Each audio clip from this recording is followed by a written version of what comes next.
Assalamu alaikum everyone. My name is Nadia and I am a medical student of KMDC. So जैसा कि आपको पता है आपके सिर्फ 3 दिन रहते हैं एग्ज़ाम को. That if you have 3 days, in the last 3 days what you have to study, how you can cover all the stuff. और लास्ट के 3 days में आपने सब क्या पढ़ना है, लास्ट के 3 days में क्या बेसिकली आपको पढ़ना है. How to study productive in last 3 days. I'm going to tell you that how to study productive in last 3 days. So as you know that we have chemistry, physics, bio, English, logical reasoning. ठीक, तो आपके पास 5 subjects हैं. वो 5 subject तो last के 3 days में cover नहीं हो सकते.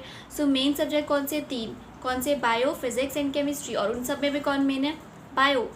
सो आपको कैसे पढ़ना होगा कि सबसे पहले जो आपका पहला दिन होगा, ठीक है, सबसे थर्ड डे होगा. थर्ड डे को आपको क्या पढ़ना है? केमिस्ट्री पढ़ना है.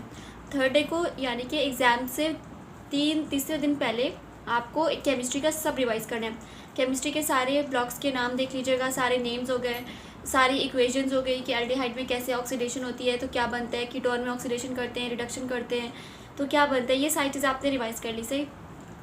उसके बाद आपके पास जब ये हो गया आपका कौन से डे का, लास्ट के थर्ड डे का, आपके अंदर आपने सारे रिएक्शन रिवाइज़ करने हैं. रिएक्शन के साथ सारे जो चार्ट्स वगैरह हैं बुक के केमिस्ट्री के first year second year all charts revise करना है. और जो सारे चैप्टर्स होके उनके ओवरव्यू देते जाने, ऊपर ऊपर से पढ़ना है. सही. उसके बाद बात करते हैं जो आपके पास सेकेंड डे होगा. सेकेंड डे के अंदर आपको क्या करना है कि आपको सेकेंड डे में अपना वो सब रिवाइज़ करना है जो आपका जो सब फिज़िक्स में फिज़िक्स के फार्मूलाज अगर हम देखें तो आपके पास बहुत सारे फार्मूलाज हैं. आपने सेकेंड डे ऑफ यानी एग्ज़ाम के 2 दिन पहले आपने क्या पढ़ना है? फ़िज़िक्स. और फिज़िक्स के अंदर आपने सारे फिज़िक्स के फार्मूलाज पढ़ने हैं, शॉर्ट ट्रिक्स पढ़नी है. फिज़िक्स के अंदर कोई जो डिफरेंट यूनिट्स होते हैं उन सब को यूनिट्स पढ़ने हैं, वो कहाँ से ड्राइव हुए हैं वो सब पढ़ना है. ड्राइव यूनिट आप ड्राइव कहाँ से हुए हैं वो सब पढ़ना है. उसके बाद यूनिट ड्राइव कहाँ से हुई ये सब पढ़ लिया आपने. और यूनिट्स हो गए, ड्राइव सारे फार्मूलाज हो गए. और ऊपर से ओवरव्यू करना है, एग्जांपल्स हो गई, उन सबको सिर्फ देखना है ऊपर से. MCQs कुछ सॉल्व नहीं करने. लास्ट के 3 days में आपने कोई MCQ सॉल्व नहीं करना, जस्ट रिविजन करनी है फॉर द फिज़िक्स. ठीक.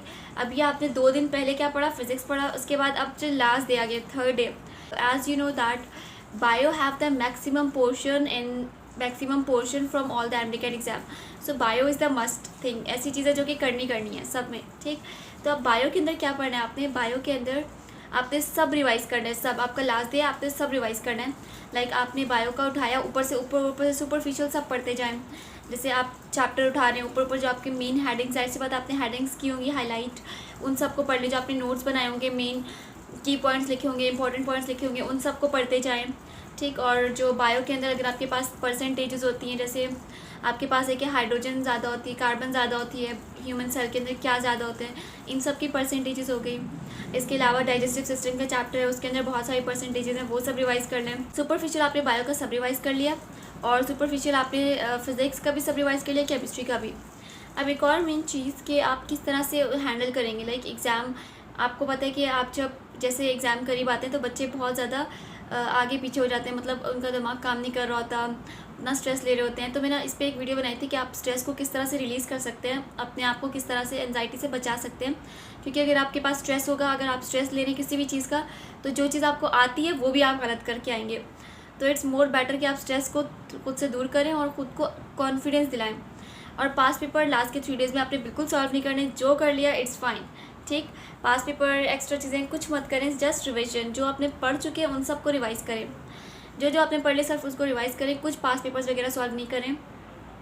और इसके अलावा जो आपने बायो के अंदर पढ़ लिया, फिज़िक्स, केमिस्ट्री, लास्ट के दिन आपने बायो ही पढ़नी है. इसका रीज़न ये है कि बायो का मेन पोर्शन है, तो आप जैसे रिकॉल करके जाएंगे बायो का मेन पोर्शन आ रहा है, तो आपने जैसे एग्ज़ाम में बैठेंगे तो आप सबसे पहले वही अटैम्प्ट करेंगे, तो यही आपको फ़ायदा देगा. क्योंकि जाहिर सी बात है बायो सबसे पहला, बायो का पोर्शन आपका ज़्यादा है. तो अभी आपने रिवाइज़ किया था last day bio, and then आप एग्ज़ाम में जा रहे हैं तो बायो का रेशियो ज़्यादा है, तो you will cover more marks. तो आपका ऐसा ही है कि बायो आपने पढ़नी है लास्ट डे ज़्यादा से ज़्यादा. और उसके पहले वाले दिन में आपने फिज़िक्स पढ़ना है, क्योंकि फ़िज़िक्स हैव सम फार्मूलाज जो बच्चे भूल जाते हैं, जो कि हमें याद रखने की चीज़ें हैं. तो आपने वो सब रिवाइज़ कर लिया. ओके. एक लास्ट की टिप दूंगी कि आप लोग नमाज़, अपनी प्रेयर्स को अपने साथ साथ रखें. ठीक है. मेरी टिप हमेशा आपके लिए यही होती है कि दुआ, ज़्यादा से ज़्यादा दुआ करवाएं पेरेंट्स से, खुद अपने लिए खुद दुआ करें कि अल्लाह ताला मेरे हक़ में बेहतर करें, ठीक है। अपने लिए खुद बहुत सारी प्रेयर्स करें और अपने ऊपर कॉन्फिडेंस रखें कि आप कर सकते हैं। अगर आपको खुद पे कॉन्फिडेंस होगा तो आप जब जाएंगे एग्ज़ाम के टाइम तो आपको लगेगा कि सब कुछ बहुत आसान है। तो खुद के ऊपर confidence it's the most important thing जो कि आपको रखना है खुद में। और दूसरा ये कि बहुत सारी दुआएं करें अपने लिए, और जब एग्ज़ाम के टाइम आप सोने से पहले सारी चीज़ें अपने पास रखिएगा। लाइक कल एग्ज़ाम है तो आप एग्ज़ाम से पहले सब कुछ प्रिपेयर करके जाइएगा। जी, best of luck for your exam. Hope so कि आप सब बहुत अच्छा एग्ज़ाम करके आएंगे। बस आपका एक आखिरी टिप देना चाहूँगी कि अपने ऊपर इतना कॉन्फिडेंस रखिएगा कि एग्ज़ाम अगर आपको कोई क्वेश्चन नहीं भी आ रहा तो आप खुद को ये रियलाइज़ करें कि आपको ये आता है।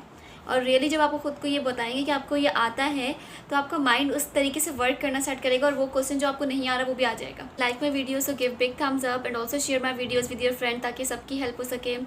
और थैंक यू, अल्लाह हाफिज़।